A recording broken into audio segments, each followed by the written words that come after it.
This is Adam Watson. You're listening to the Darkslinger Mafia podcast. Tonight is my very special guest. I have on my former co-host of the Comic Collaborative podcast and the owner of Warrior Innkeeper Creative, Mr. Benjamin Kreger, to discuss two new comic publishing companies, Bad Idea and TKO. We're going to discuss whether or not each one of us thinks that they're a disruptive force to the comic industry, and the pros and cons of the way that they're currently distributing comics. Let's go ahead and start with Bad Idea. Personally, I don't think they're a disruptive force. I don't think they're doing anything different than all of us independent guys do, where you're going around to comic shops, you make friends with 50, 60, whatever, and you self-distribute your stuff to them. To me, that doesn't seem like a disruption. I think the only reason they're making any headlines is because of the names of the people who own the company and the names of the people involved. But over the long term, I don't think that's going to be enough to sustain the business. What do you think, Ben? So, Bad Idea. So I think it is disruptive.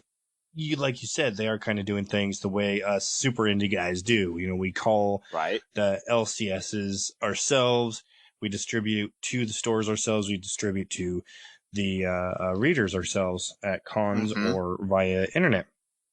So what they're doing, though, initially, and, you know, they're very hush-hush. Right. If you want any spoilers, you have to track down Dinesh yourself and just start talking to him casually, and eventually he'll spill the beans. He's like, from what I gather on Twitter, he's their weakest link.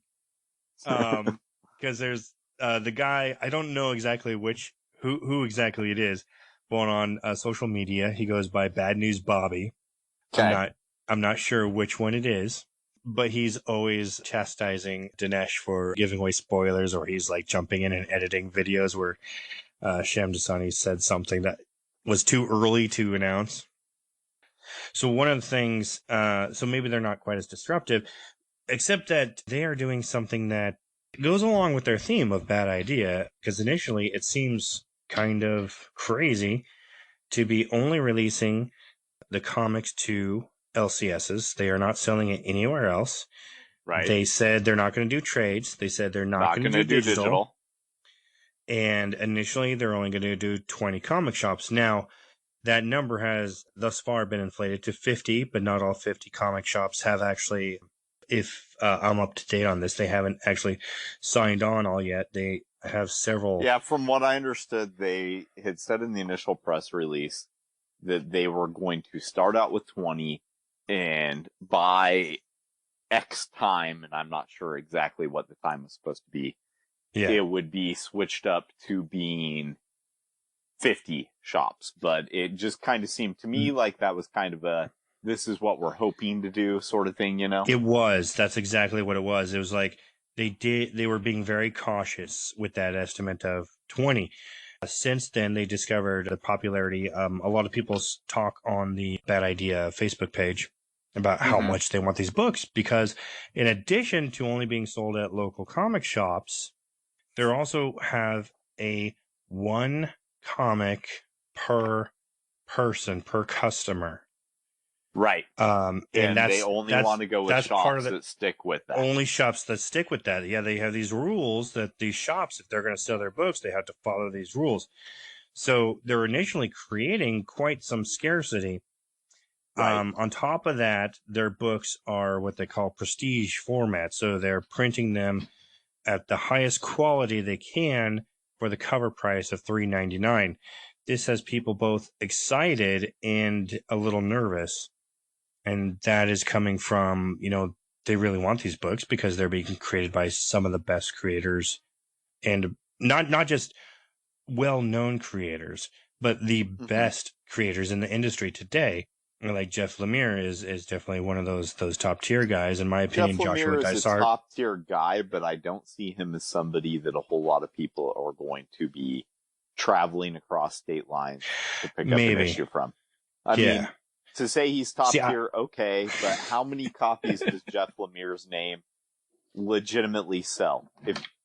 When I you're don't know. talking top tier, People love you're Black talking Hammer. top tier out of one of the newer generations of creators, right? And yeah, Black Hammer's great. Yes, that's yeah. I'm really sticking to the Because people who you're have not made names for talking themselves in the about last like 10 years. Jeff Smith or Garth Ennis or a name that means No. so much to people that they are willing to drive from Oregon to Washington to pick up a copy. Right. No, Jeff Lemire, with Black Ennis Hammer. is Sure, if this yeah. had something to do with Black Hammer, I might be able to see people doing that because they are getting to the fanatical point with that series. It's had its crossover with Justice League, all that kind of stuff. Right. But at the same time, just you personally, let me ask, say that I'm sure that there probably will be a comic shop. One of the 20 is probably in Oregon, but if it's not, are you willing to travel? Are you willing to hunt down an issue on the internet of this? Is there any creator that can make you do that? I'm broke though. Okay, fair enough. If I had a real disposable income, more than like taking the kids to the movies once a month or something like that. If I had a real disposable income, I might be willing to go as far as like Vancouver. So I live in the Salem area of Oregon. Vancouver is about 2 hours away. So say that would be like my distance, or maybe go down to Eugene or something, because Eugene has a lot of cool comic shops, or at least they used to. I haven't actually looked at their number recently, but my distance would be about 2 hours. That's pushing it. I really want these books, so I am hoping, because like the art and some of the stories that they've shown so far, the preview pages are pretty exciting. I, however, have really grown into the trade in my old age. Yeah. I'm like, I like the floppies, but I want the whole fucking story. That's why I'm really excited about TKO. And I'm hoping to get a hold of some of those, which I haven't yet, which is really sad. It's been a year. I know it's been a year and I don't have any. I've read like the first issues of a couple. Like I really like Sarah. Mm-hmm. It seems like that is the biggest fan favorite for their products. It does. Yeah. What's interesting about TKO and some of the things that they have in common with Bad Idea is they share a lot of the great creators. Mm-hmm. Like Lemire has a series. Did he do Sarah? No, I can't remember. But I know that he does one book with them. God, he's got so many books out right now. It's insane. It's Garth Ennis, by the way. Garth Ennis, yeah. I knew I got that wrong. But he does, Lemire does have a series with them, I'm pretty sure. If it's not the first run, then maybe it's the second run. Is Bad Idea disruptive? I'm not sure if it's disruptive to the distribution model. Mm-hmm. It is certainly disruptive to the the collector model. Because they are not doing multiple covers. Not really. They're not doing trades. You don't think so? No. Here's why, so? Okay. So is it because of the scarcity they're creating? It is exactly the scarcity that I'm talking about. So what is the difference between Marvel or DC releasing a copy of a comic that has 100 variant covers and releasing a copy of a comic that there's only 100 printed of? I think my son said it right. And I mean, like, okay, even if they get it into 50 shops out of the about 1,400 to 2,000 that exist in America right now? I thought it was closer to 1,200. Is it still close to 2,000? Because I know there's a lot of shops went out of business this year. It's tough to say because Diamond's accounts don't necessarily reflect brick and mortar stores, and what we were talking about for this is brick and mortar. Right. Yeah, so, it's strictly brick and mortar, yeah. I don't know the exact number of actual comic shops, but in any case, when we're talking about a very, very small percentage, you're going to have to be hunting these down. I don't know if any of them are allowed to be sold online. 44 seconds. And this is what I was talking about earlier, how Bad Idea Bobby edits Dinesh Shamdasini's videos. There's 37 seconds of this video that got deleted because there's spoilers. But here he actually addresses the issue of, is this an IP or not? So I'm going to play this and hopefully you can get some mic to record it. Question is, has anything been auctioned yet? Sounds like someone's looking to speculate. Good thing we've got that limit, one per customer, huh? No, nothing has been optioned yet, but not for lack of trying. It's just we have a different kind of model.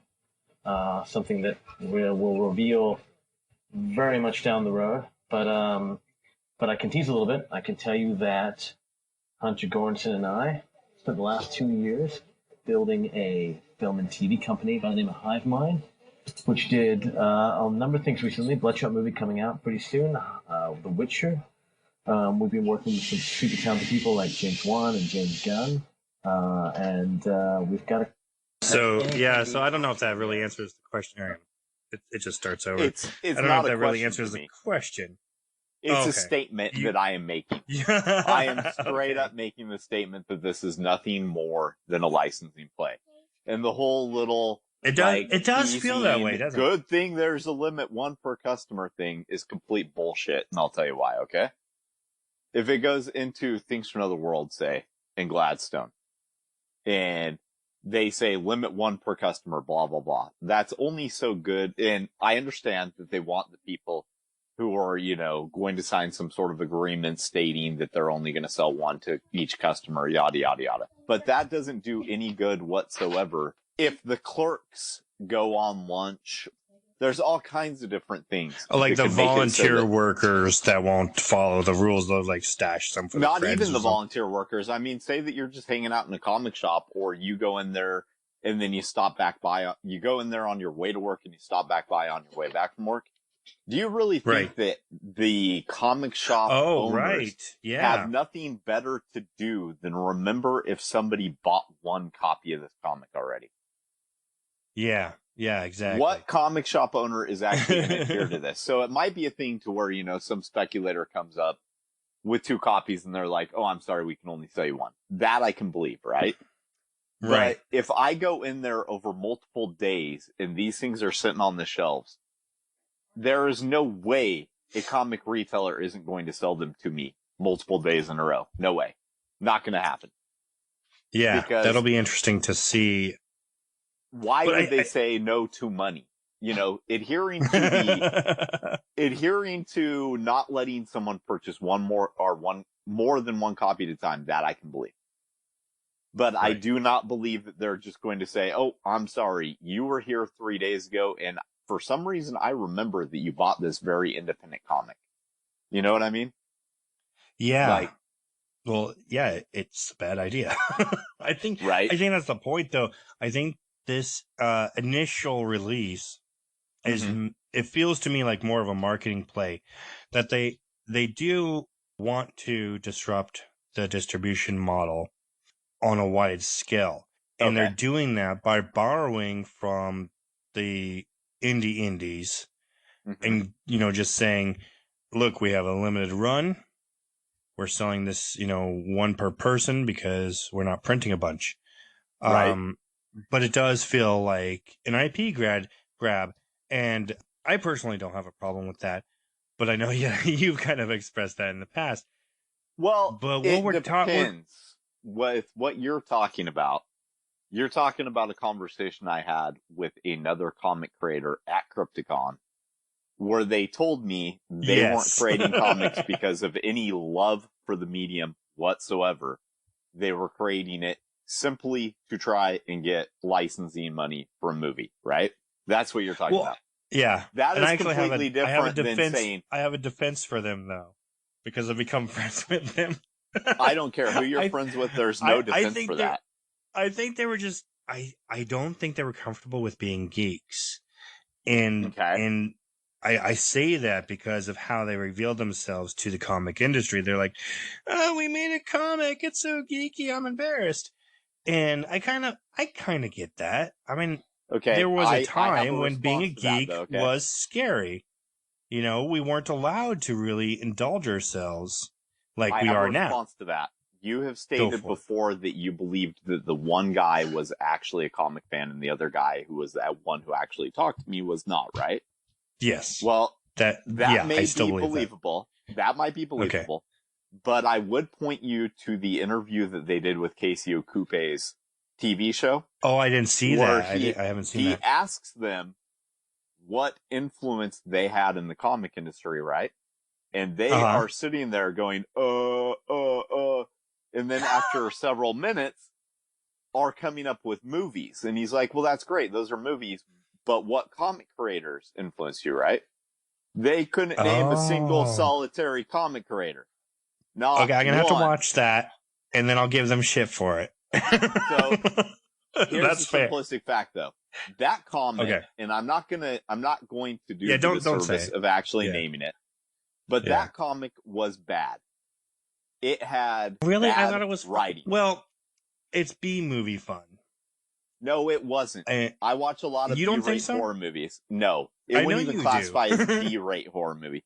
Read that comic and read the dialogue out loud. It is a bad comic. It's okay. I've never read the dialogue out loud. Read it out loud and tell me, would anybody in the world actually talk like that? And read it from the lens of someone who's read comics your whole life, and tell me, have you ever seen word balloons on so many friggin' panels outside of maybe Stan Lee? No, you haven't.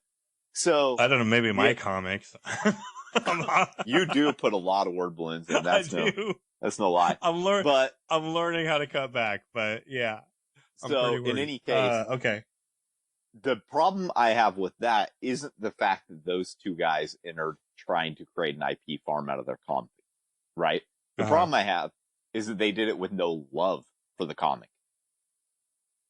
Okay. When you're going around apologizing because you made a comic, fuck you. When you are creating something that's a cool comic, but you also hope it makes a cool movie, that's not the same thing to me. So I'm not stating that everybody at Bad Idea is some sort of horrible human being or something like that. I'm just stating that's what I view this as, because they're doing something that is getting more attention because of how they're doing it. Like, you're talking about the people who, scarcity breeds want. It's that whole FOMO thing, right? Like, this might be the greatest story Jeff Lemire's ever done, and I don't have the opportunity to pick it up because they're doing it limited. They're doing it insanely limited, where it's 20 shops. And I mean, realistically, it's an independent comic at a small comic shop. How many copies can they possibly sell? 10 to 15? Max that's usually the guess. Yeah. Yeah. Yeah. I mean, realistically, for most independents, we're actually talking 3 to 7 copies, right? Yeah. If you're like us, you're lucky if you sell 3 copies to a shop. I can sell more than 3 copies to a shop. But in any case, well, I haven't really sold to a shop since before I really got the grasp of making a book. So like my first couple books, I got into shops, but they're terrible books like that.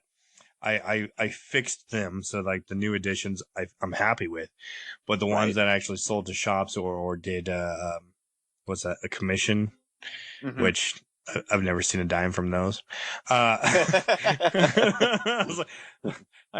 count them as lost. Here's my trick with the commissions. I just view them as trade credit.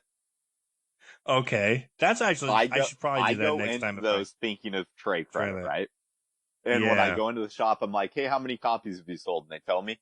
And instead of doing anything awkward where I ask them for money or whatever, I just find a trade paperback I want, whatever, take it up to the counter. Okay, so knock that amount off. And that's how I do it, because I know if you're actually talking about cash, a lot of the places that do commission, you're never going to see a dime. Yeah. Now, that's obviously not true of all comic shops, but there are it's not true. Just all don't of them, keep good records, and stuff like that. In our area, kind of like in the Salem area is what we're talking about. But yeah. There's one specific store in my mind, but yeah, I think I know exactly the one what you're in Salem, not the one outside of Salem. The one in anyways, I'm not into bashing things. I like to be snarky, but that's different. Okay, so I'd rather build something now up that we've knock had that it down, argument, and that's not what I'm trying to do with Bad Idea. I'm not trying to knock it down, but I can spot an IP farm when I see one, and this, okay. Well, I think the idea was always that's a fair to opinion. I think limited number, Mm-hmm. And it just kind of seems like this is the second attempt at it now that we've learned everything we learned from Valiant. Now we're going to come in and kind of redo that. You know, they brought in all the good creators with Valiant. They did all those things right. So, you know, let's kind of do this all over again. But it's kind of proof in the making when you even tell me that they have a sales guy when they're only going into 20 shops. Unless those are the 20 most successful comic shops in the industry, I just cannot see more than 10 copies a piece going out the door at them. Yeah. Well, it sounds like they're not really aiming for like successful comic shops per se. It seems to be like a model that encourages people to not only get excited about comic books, but get excited about their local comic shop. Right. And they've basically asked fans to, go into your shop and tell them you want this book. The only way to get this book is through your shop. Please contact Bad Idea and become one of their stores. So let me see if I can say this straight. So basically, I think what it is they are encouraging the fans to use the local comic shop and encouraging the local comic shop to buy directly from them and avoid the problems that come with Diamond. And that actually, I wanted to come back to Diamond anyways, and I think this might be the right moment. I wanted to ask you, because whereas like I've been reading about TKO and Bad Idea and Alterna is another company that I'm interested in that has a kind of a different distribution model. But for your listeners, I wanted to ask you if you could describe just Diamond's distribution model and maybe briefly talk about your own struggle with getting an independent book into previews. Sure. I've only tried once, just so you know. Oh, I thought you tried twice. No. Only tried once. And you were like, there's actually a reason for that. So yeah, it's not much that I was like, fuck that. Yeah. I'm a person who thinks that if there's an overground road and there's a tunnel that goes below it, choose whichever one is going to give you the biggest success at the end, right? I'll walk through a shitty ass tunnel if it means there's a big gold bar at the end instead of an IOU. You know what I'm saying? Right. Yeah. So yeah, I think that analogy makes sense. Let's hope it does. So okay. So with Diamond, and for the record, I did go through Haven back in the day when Haven actually existed.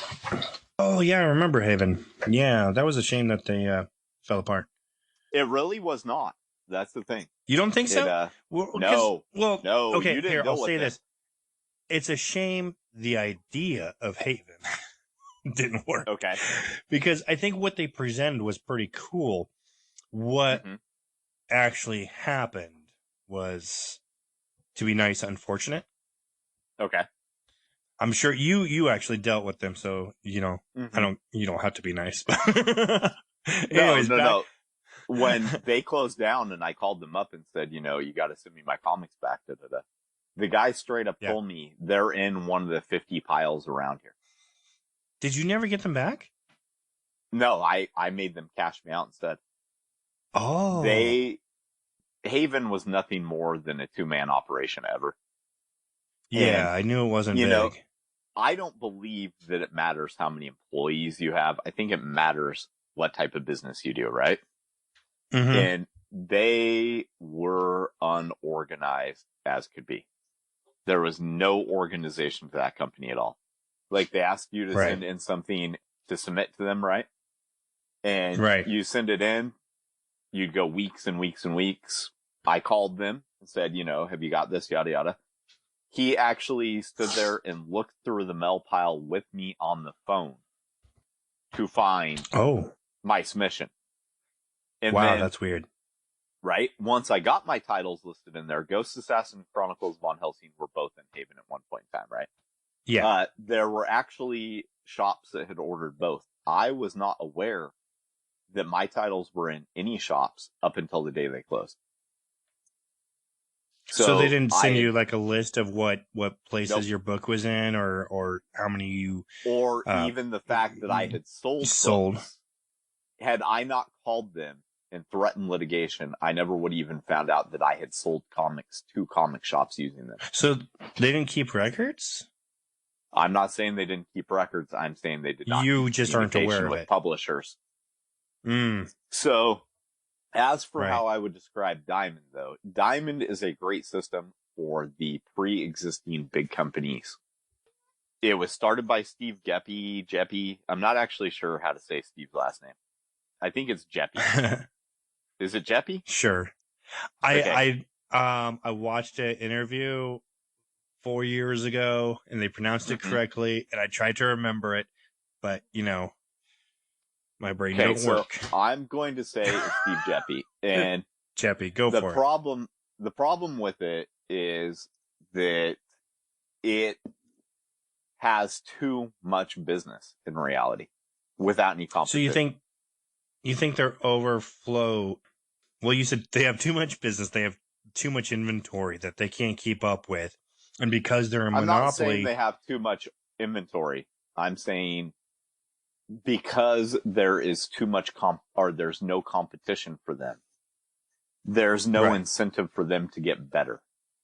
So which is a problem with any monopoly, really. Prices are uncontrolled, and there's no incentive to work harder to have better customer service and stuff like that. Absolutely. There's an interview that you can watch on YouTube that Steve did with Baltimore Magazine. It's one of their YouTube videos. It's had very, very few hits on it. I think it's around 100 hits, something like that, last time I watched it. Where he states in it that he has been told the comic industry will die the day he does if Diamond dies with him, right? And he actually states in that interview, I guess I'm okay with that. So I have to ask. That goes back to the no love kind of thing you were talking about. Well, the thing is, he does have a lot of love, but what his love is for is primarily that silver and gold age stuff. Like, he will geek out severely over Jack Kirby art, the old Kurt Swan Superman issues, that kind of stuff. Oh, well, yeah. But the thing is he was a postal worker who had collected comics when he was a kid, right? And when he got to be an adult, he rediscovered comics by seeing his nephew's comic collection and looking through them and seeing some of the characters and stories and even creators that he loved when he was a kid, right? So while he was doing mail delivery, he actually opened up what I believe was called Geppi's World of Comics, or I think that's how you say his last name. Apologies if I'm not saying it right. I don't have anything against the guy, and that's not intentional. Yeah. Anyway, he did Geppi's World of Comics, and out of that, he started doing sub-distribution, because the main model of distribution that existed for comics when the direct market first started was sub-distribution. Do you understand what I mean by sub-distribution? Not with as much rum as I've had. Okay, do you know who Phil Soulin was? It sounds familiar. I'm trying to put the pieces together. It ain't working. Okay, go ahead. Sorry. Do you know who Phil Soulin was? Phil Soulin. No, that name is not familiar. Okay, Phil Soulin is incredibly... Yes, it should be. He is incredibly important in comics because this is a guy who pioneered a lot of what collectors are now. He is one of the pioneers. Yeah, he's one of the pioneers when it came to having comic shops. He's one of the pioneers when it came to having comic conventions.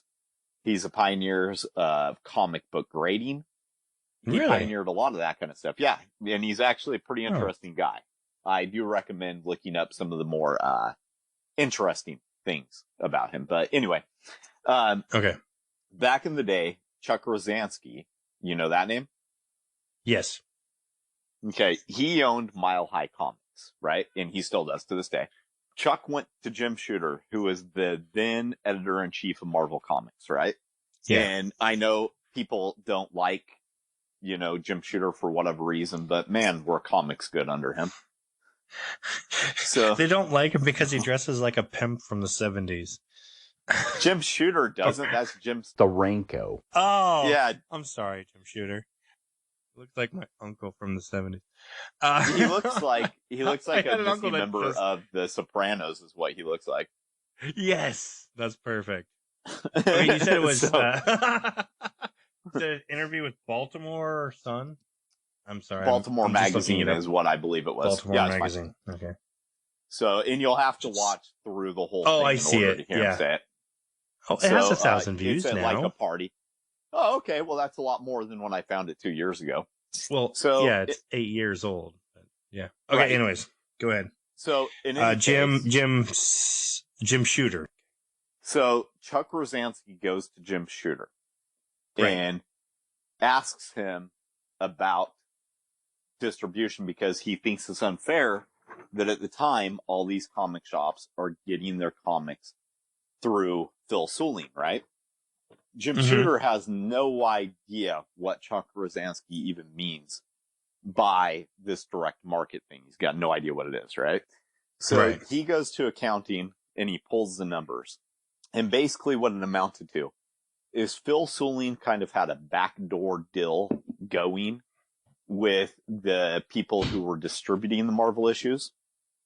Uh-huh. And he was buying cases from them that he would then resell to places like Mile High Comics and all those places, right? So Okay. Chuck Rosansky has long been an advocate of everything fair play in the market, right? He Yeah. actually attempted to sue Diamond at one point in time for being a monopoly, all kinds of things Yep. like that. Chuck Rosansky had this meeting with Jim Shooter. And in this meeting, they basically set up what would become the direct market, right? But Oh, in the wow. earliest days of direct market, the way it worked Now- is Go ahead. hold on. So you're saying earliest days. So what decade are you actually talking about? Are you talking about the 80s or 70s, or does it go back further? Because I know the We're direct talking- market is fairly modern, right? we are talking like the mid 70s at this point. Okay. So we're talking like right about the time that Chris Claremont came onto the X-Men, that type of time period. Okay. Yes. That was a golden age, if ever. The direct market The- existed before that, but it's a little bit, it's spotty to kind of figure out before this point. It's kind of when Marvel entered into the whole thing that it becomes easier to kind of flush out, because prior to that, there was a lot of independent comics being sold in like head shops and things like that. Right. But a lot And of those comics were underground basements and everything. Yeah, but they were underground comics. They were the work of R. Crumb and Peter Bagg and Yeah. those kind of guys. So, in any case, this is kind of when the direct market started up. But when they started, the way it worked is that there would be sub-distributors. So they would pick shops in certain areas, and that shop would get all the cases that were ordered, and then those cases had to be broke apart and distributed to all the other shops, right? When they did this, they had these sub-distribution shops, but that caused problems in the long term, because say you own a shop and every single person has ordered this copy of New Mutants. They ordered like 10, 25 copies and your customers are asking for it. You didn't order any copies of it. And obviously it's a hot issue. And, Comic Shop X hasn't picked up their comics yet. You might crack open the case and take a couple of their copies, right? Sure. This was actually a problem that existed big time during the late 80s going into the 90s, to the point to where a few comic shops were actually banned from being comic shops. One of our old local area Comic Cons rose from the fact that the guy could no longer own a comic shop because he had bad practices like this. Really? So, yeah, Oh, wow. really. Yeah, That when is we're off interesting. air, I'll tell you who, but I won't tell you who right now. So, That's fair. anyway. So, flash forward a little bit, and you started seeing distributors rise who were actually distributing directly to the comic shops, right? Right. Geppi's World of Comics was one of those sub-distributors that then transitioned over to eventually becoming Diamond Comics. Okay. He already had relationships in place with all these people, but it was Marvel's purchasing of Heroes World. and Pacific Comics going out, because they were one of the big distributors at the time. and Diamond purchasing up a bunch of the other little guys that made it go from 18 distributors at one point in time down to a single solitary one. Yeah, so for those of you who aren't from the 90s, I wanted to mention that one of these distribution things, you could go into your comic shop, if you had one near you, and they would have several flyers from one of the many distributors that there used to be. And you could pick up these flyers and learn about new comics. And this is, at the beginning of like Wizard, before Wizard became the place to, Wizard magazine became the place to learn about new comics. But even still, there would be a lot of independent comic books in these catalogs, as you were. And a lot of those fun little indies kind of disappeared once Diamond and other forces swallowed all these smaller companies, or the smaller companies went out of business. I was very fond of those catalogs, those little floppies. They reminded me of the Scholastic things you got at school, the book fair stuff. And so I thought it was awesome. You could go into your comic shop and just grab one of these. The internet helps to learn about new stuff, but if you want one of those catalogs, you got to pay is it $6 or $10 now for a Diamond Previews catalog? It's kind of expensive. 5 to 6. Yeah. I mean, sometimes you can, honestly, negotiate with the owner and just steal one. Yeah. Yeah, or if it's a couple online. weeks old, they might just give it to you. Diamond has never been as independent friendly as what a lot of the other distributors that we were just talking about were. So yeah, that's definitely the feeling a lot of us have. Yeah, right out the gate, they started doing a lot of things that the other distributors were not doing, like signing these big exclusive deals. They got DC exclusive.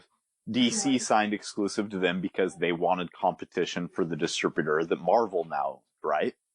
But Marvel's distributor went out of business, and so they ended up having to also be exclusive with Diamond, right? So back to what you asked me, though. You asked me about my personal experience submitting to Diamond, right? Yes. So what I can say is that I put together what seemed to be a very professional looking package. I included things in my pitch about how many copies I sold, which are already above Diamond's threshold. I included things about how many comics I published. Back then it was. They actually recently changed their threshold to something much higher. I think they doubled it. Which is what? Even if they doubled it, then I've sold more copies on my own than what their threshold is still. Okay, last I read, it was somewhere around 1,400, and now it's almost 2,500. Okay. So I've sold more copies of Ghost Assassin than that, though, so that shouldn't have been a problem. Oh, yeah, Ghost Assassin. So, yeah, I thought you sent in a different book, though. I did send in Principalities. But you would still think that including information about the other comics you sold and how many you have managed to hand sell on your own. Right, because it shows that you're you have the a viable... chops, right? Yeah. Right. Proof and of I do just want to point or out that several Image and Dark Horse comics do not hit that threshold and are still distributed by them. So that's true. Yeah, there are lots of things that you see in the lower 300 that are like 500 to 700 copies. So yeah, those are always interesting. Yeah. What I got back about 3 weeks later was very much a form letter that had a box checked on it that the inking wasn't good enough to distribute. Not the line so art, it was not the a coloring, box check. not the I thought it lettering. was actually like a handwritten note. Nope. It was just like just a box. a form letter. It's like, inking's not good enough. Yep. It was the box that was checked that said the inking's not good enough, right? Right. Which, there are things with Principalities that I am redoing that I was not happy with the first iteration of. But all the same, I don't see how the artist that I had do it wasn't industry standard when you take a look at some of what Marvel, DC, Dark Horse, Image, all those companies put out. There's not and I take issues with some of the stuff they put out. Yeah. Oh yeah, as do I. There's some industry stuff that's like, oh my god.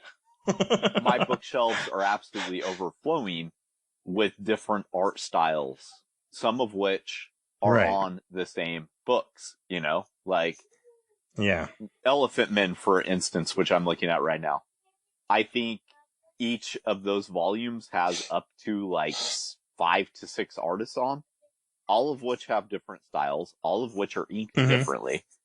There are definitely, professional looking and non-professional looking. creators when you take a look at comics. But at the same time, there isn't some standard for what inking should look like. You know what I mean? Yeah. Well, it's art.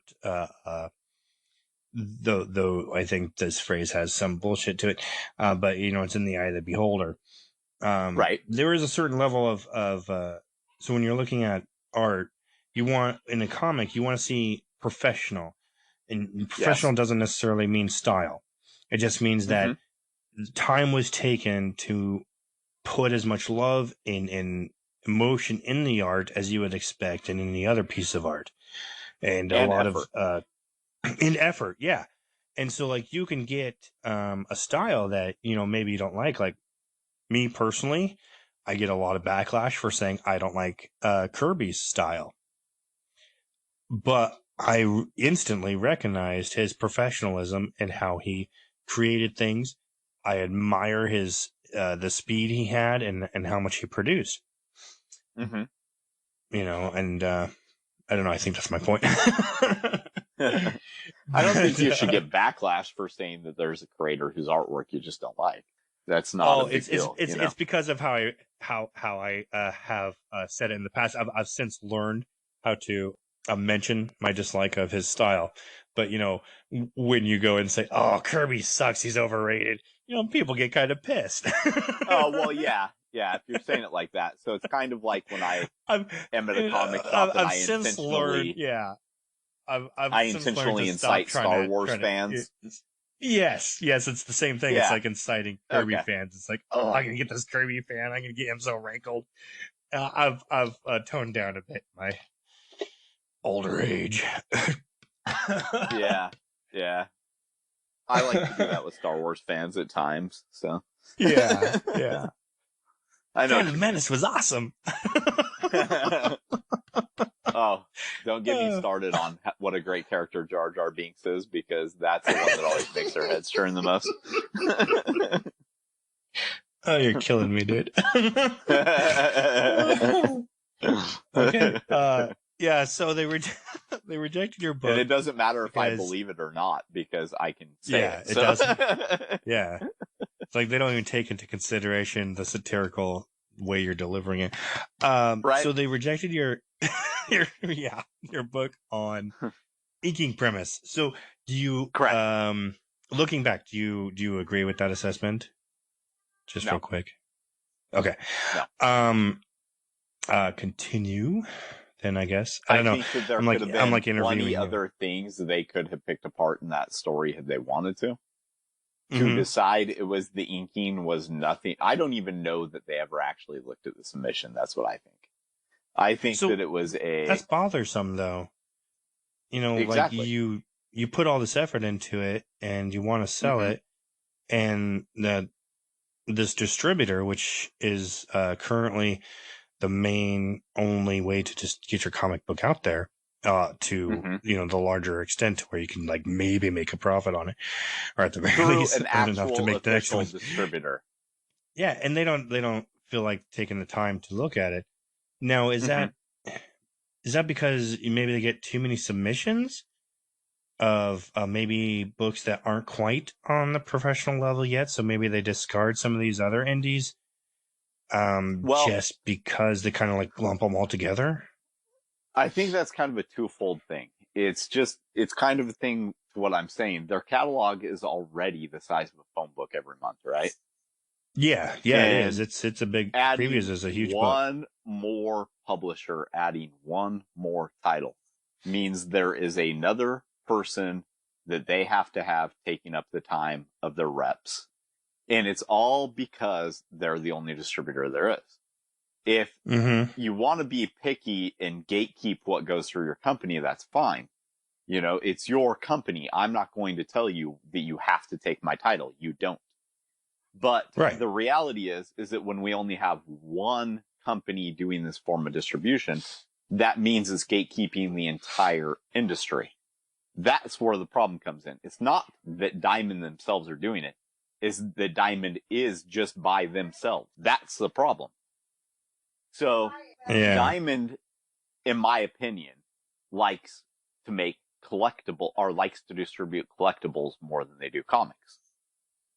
Because So I've heard when you several say stories, collectibles, you mean like the figures and the statues, and No, stuff like that, no, that's or not do you actually mean what I the variant covers? I mean that. I mean anything that kind of has that sort of, niche. This is going to be a collectible. Diamond has released guides in the past about how to treat your comics like collectibles. Steve Geppi also owns one of the major manufacturers of poly bags and backing boards.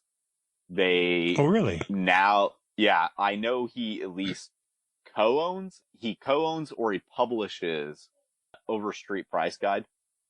So there is a vested interest there in seeing our comics as collectibles, not as reading material, right?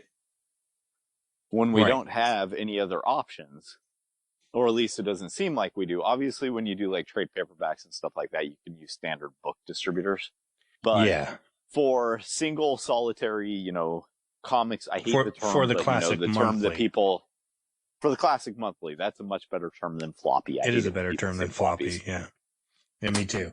I've been using it lately and just hating myself for it. I hate you for it too. So, thank you. Anyway, when it is the only form of distribution, that's a big problem. And so you can't have just one gatekeeper for things. If movies only had one distributor, you know how quickly they would have fallen? It's amazing that the comic industry has stayed as vibrant as it could be with only one distributor, Yeah, well, that just goes to show you how determined these comic shop owners and comic fans are to keep the industry alive. Mm-hmm. My problem, my great fear is that there's not enough new readers because of, if I can skip to my next note, it's not nostalgia for me. I think it is harmful to the industry that there's nothing on the newsstand. Now, there are arguments against that, and I know that there were major financial problems with the newsstand distribution system. Right. But new readers are not people who go into comic shops. There's no place for a new reader to find a book. Like you and I, we found books on the newsstand.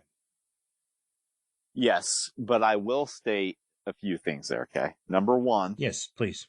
You know that I am working on something that is going to correct some of this. Now, what this is exactly, I'm not going to go into any more than just to say that I'm working on something and have been for about 7 years.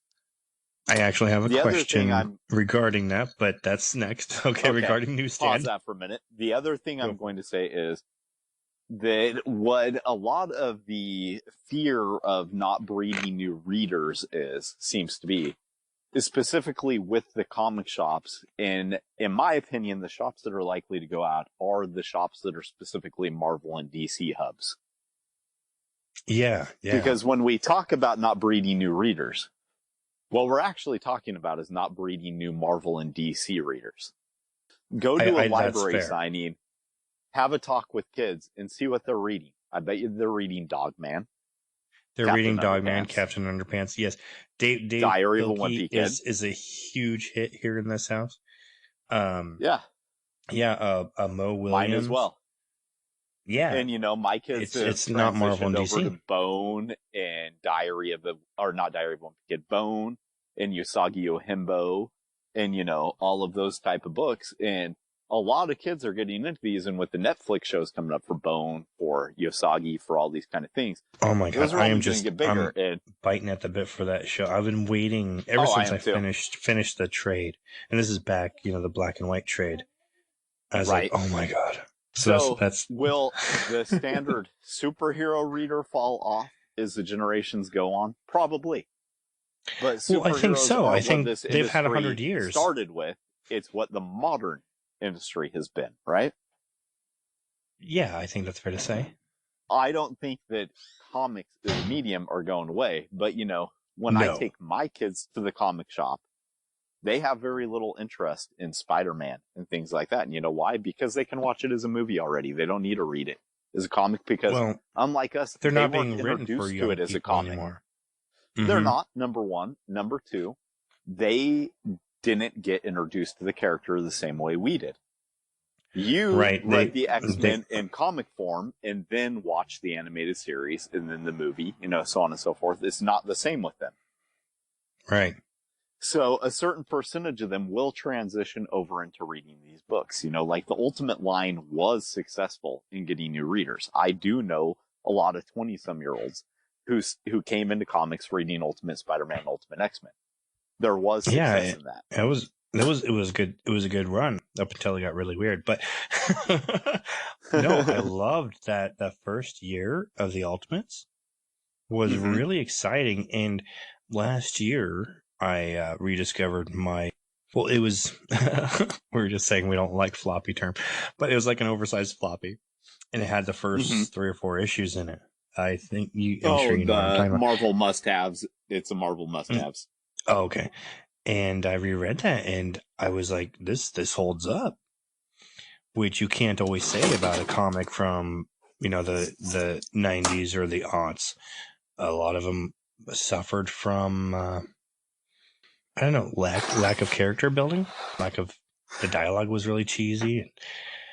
I've read some of my older books, and it's like, Ultimate oh, wow. X-Men does not hold up. The Ultimates and Ultimate Spider-Man do, but Ultimate X-Men not nearly as much. See, I don't think I ever got Ultimate X-Men because I was really into what was going on with Uncanny, and it just missed my radar, I guess. I mean, not missed my radar, like I was aware of it, but I didn't pick it up. I was like, nah, I like X-Men and X-Force and stuff like that. So anyway, go ahead with the questions that you had. We're talking about Ultimates. So I wanted to go back to newsprint. So I had this question. So this is kind of like alternate comics. They're because we're kind of talking about alternate distribution methods. Now they do use Diamond, but they also really strongly encourage comic shops to order directly from them. Yep, and absolutely. For the last couple of years, they've strongly promoted that they're bringing newsprint back. Because you know a bit more about comics history than I do, especially the older part of history. So what was the actual problem with the newsstand model? Now, what I remember is that the big companies took issue with the low profit margins, and I think they didn't care for the return thing. So if you could just briefly elaborate on that. That's almost a conversation unto itself because I was thinking it might be. That's why I said briefly. The biggest problem from it, honestly, was that the vast majority of it was owned by the Mafia, and that is absolutely no shit. And that's true. That is true. The Mafia were the owners of it. DC Comics, in its earliest incarnations, had mob ties. There are heavy mob ties. That's interesting. Well, I know that in the original newsstand Bob Kane market would hang out with Frank Sinatra and stuff like that, and his crew, and his dubious people. Well, Bob Kane, his goal with Batman was always to be a superstar and be Batman. Bob Finger is who actually be Bruce Finger. Wayne. Bob Kane wanted to be Bruce Wayne. Yeah, Bill Finger is who gave that character do all the heavy work. Right? But that's also a conversation unto itself. So it is. Basically, the main problem with the newsstand is even after you can see it allegedly cut ties with the Mafia, I'm not completely positive that none of the newsstand agents aren't mob related still to this day, but that's just speculation on my part at this point. They continue to act in a manner that would be more consistent with the mob than a legitimate business. So one of the things like strong arming the companies and stuff like that? Not necessarily strong arming. That's not what I'm talking about. I mean, like, if you already hold a position of power, you're strong arming by nature, right?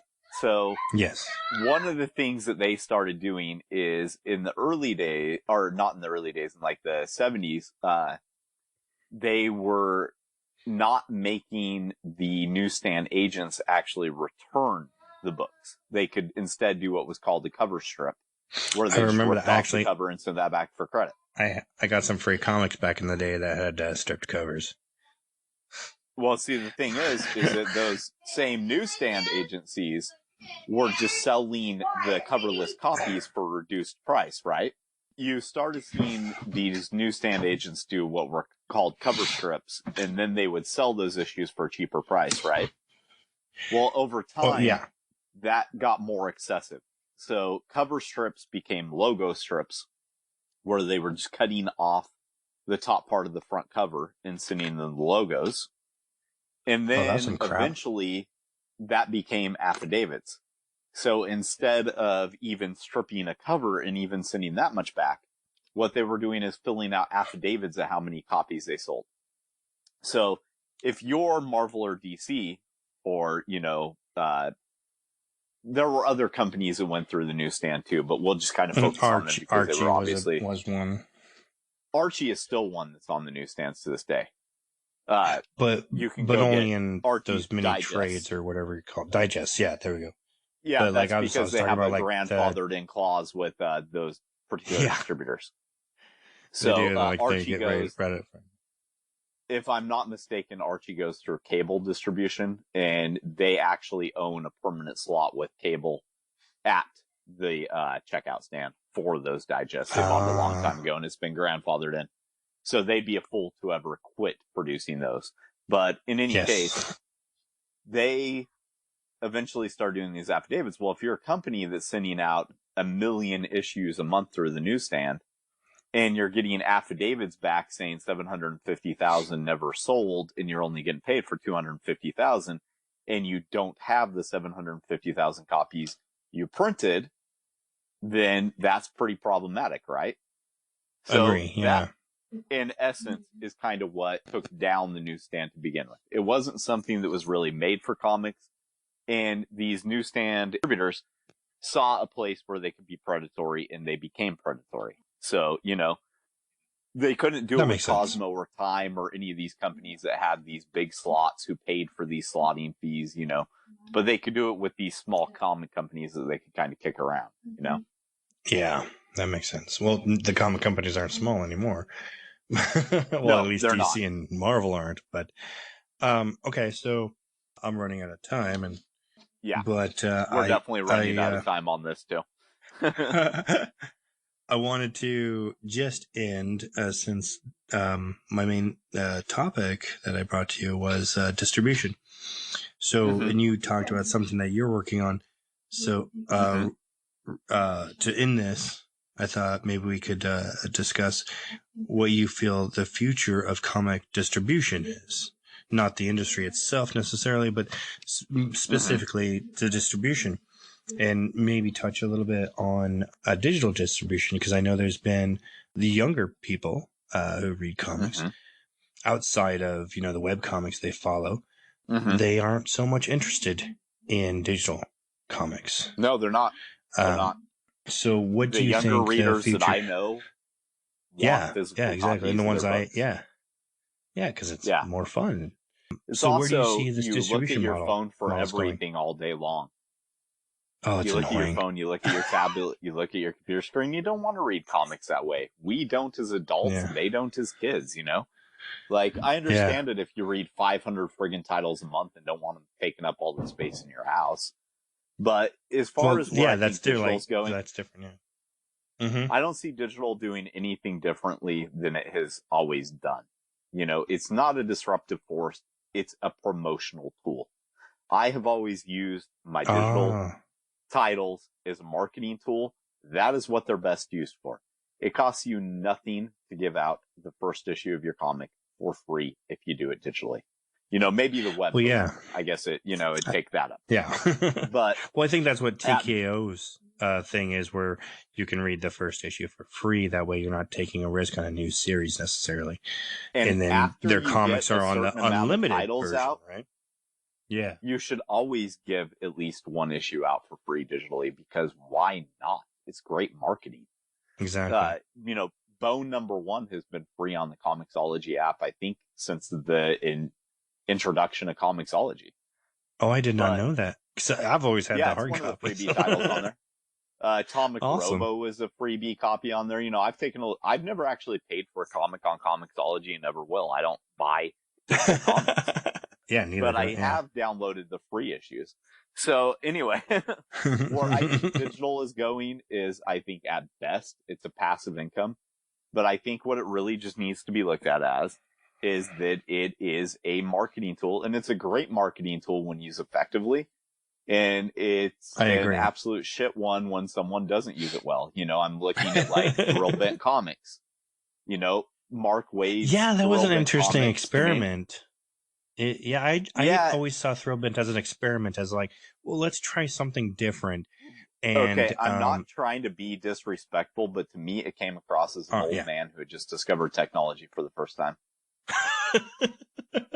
I mean, like, those comics were a mixture of static comics and the most bare bones motion comics of all time, right?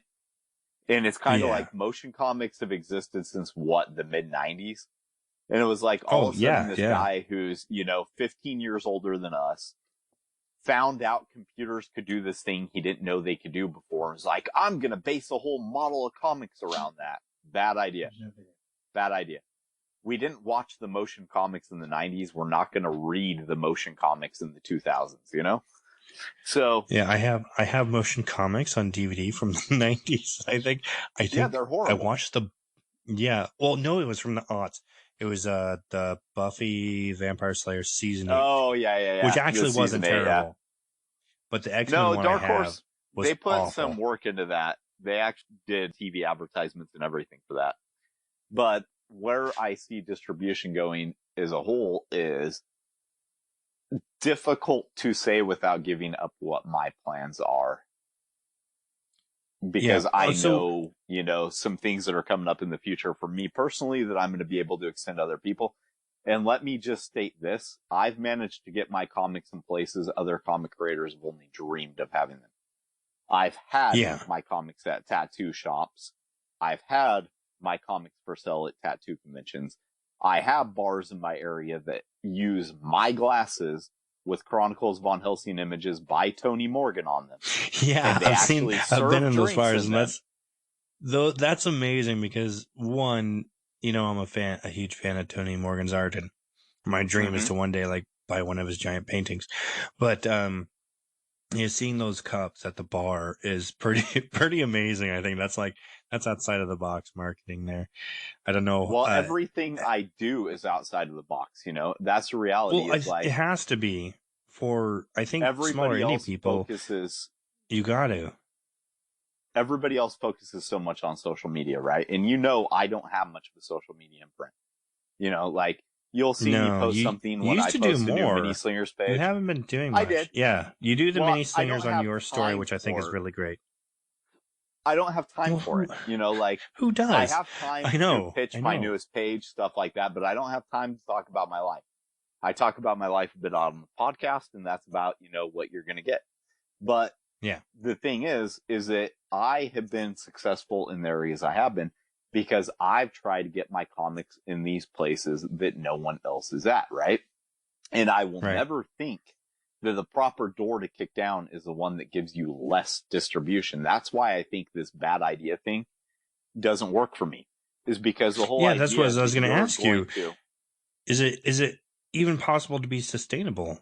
That's the big question that a lot of podcasts that I listened to this week, to be sustainable there was that question. If you're already rich, or if there's some licensing deals coming up. If you have enough money to carry you over until that licensing deal comes in, then sure, it's as sustainable as long as there's money in your bank account. But that's the question, yeah. If you could go and do their same business model, you wouldn't even get a blip on ICV2 because there were names attached to that press release. Jeff Lemire's name was attached. Exactly. Is it Dinesh? Is that how you say his name? Dinesh Shamdasani.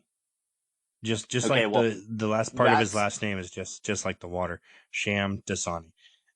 That is a name I've met him. Became familiar really with. Nice. Because I'm sure he is. I'm sure he's a great guy, and nothing that I'm saying is a critique on him at all. But I am critiquing the company.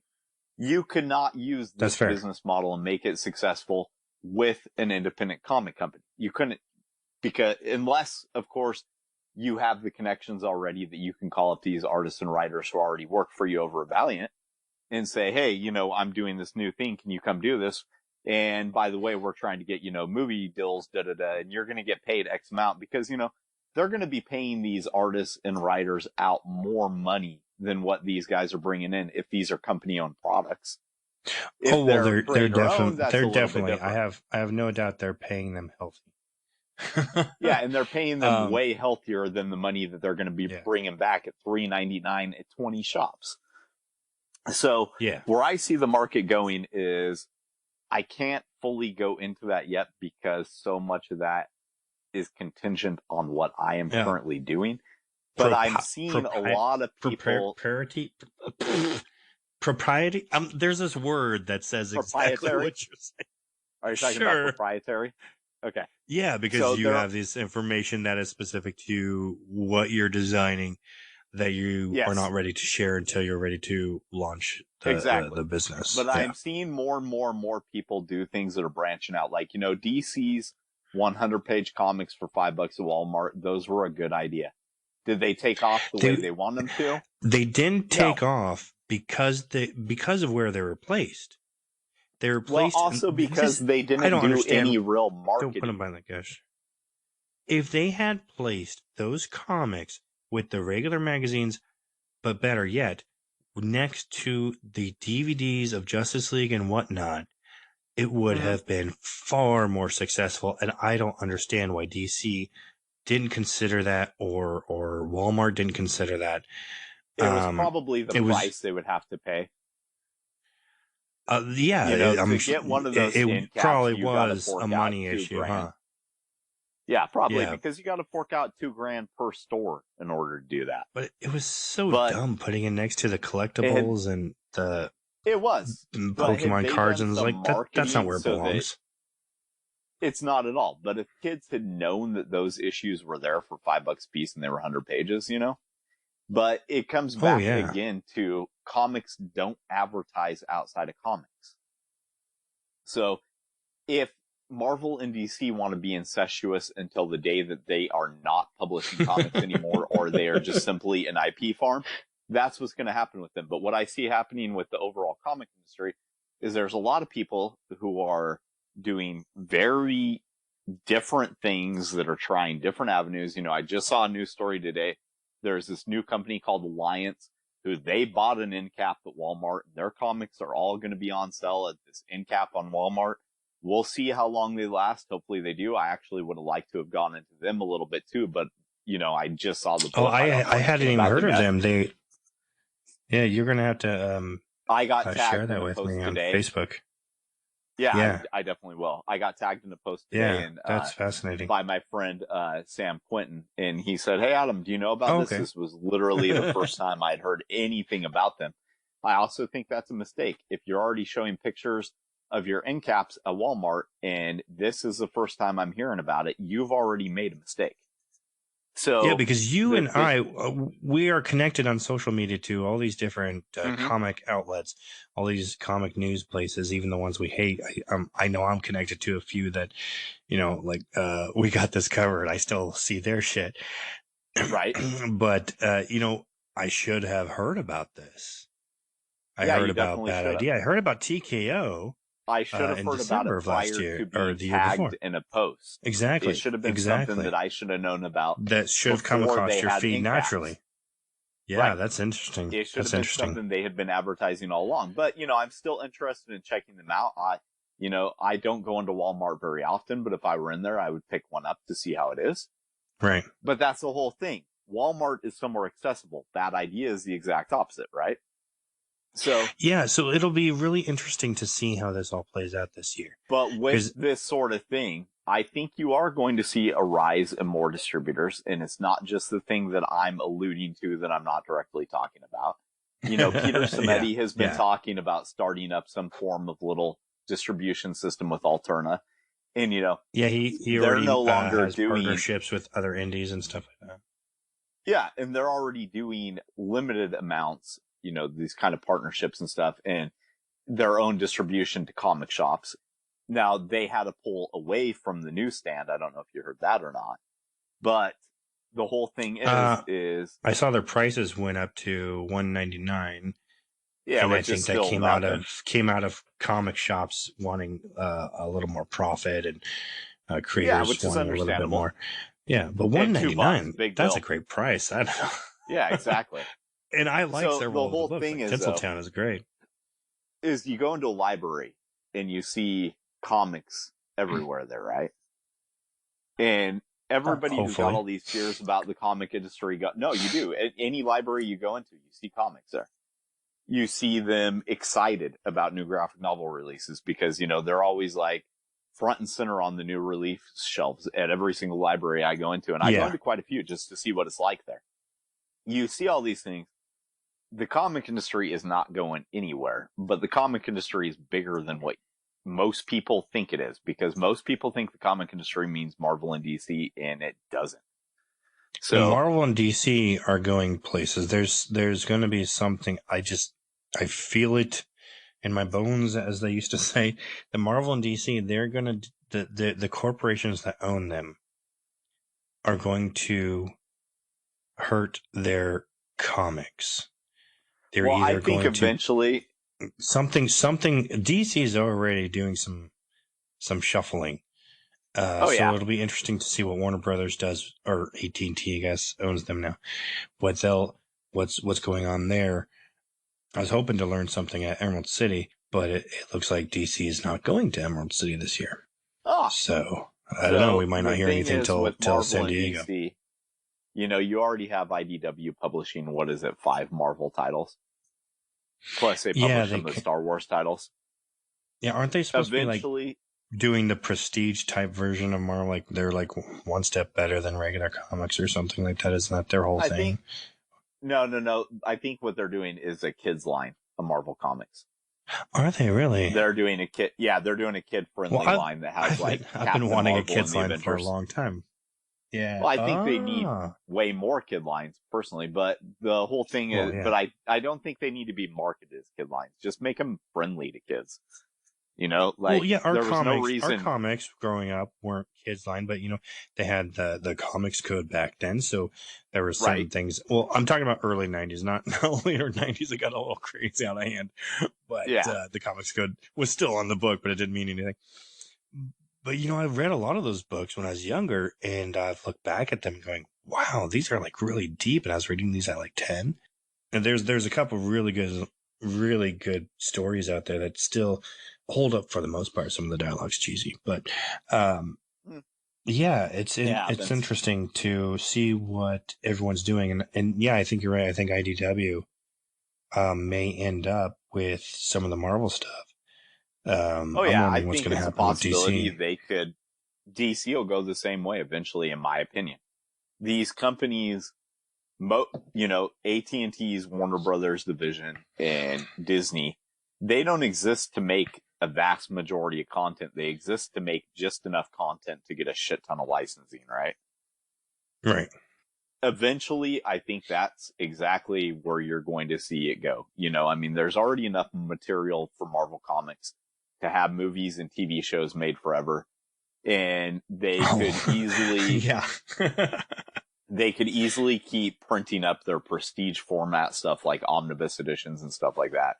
But, you know, we haven't seen them be unsuccessful enough yet that the whole thing needs to be licensed out.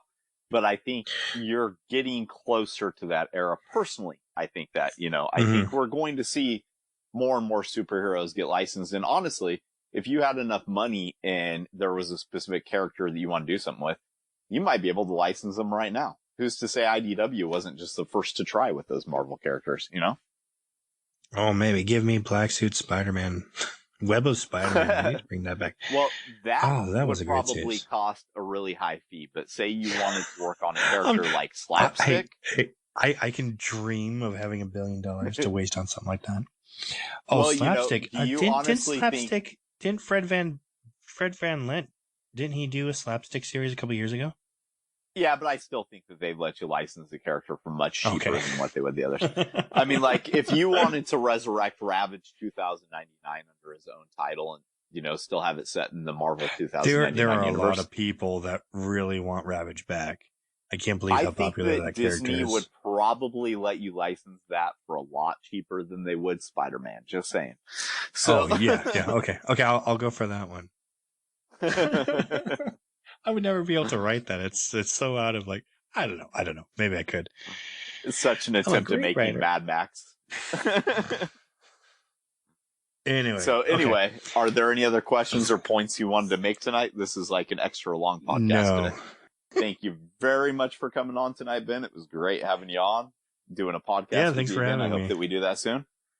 This is Adam Watson. Thank you for listening.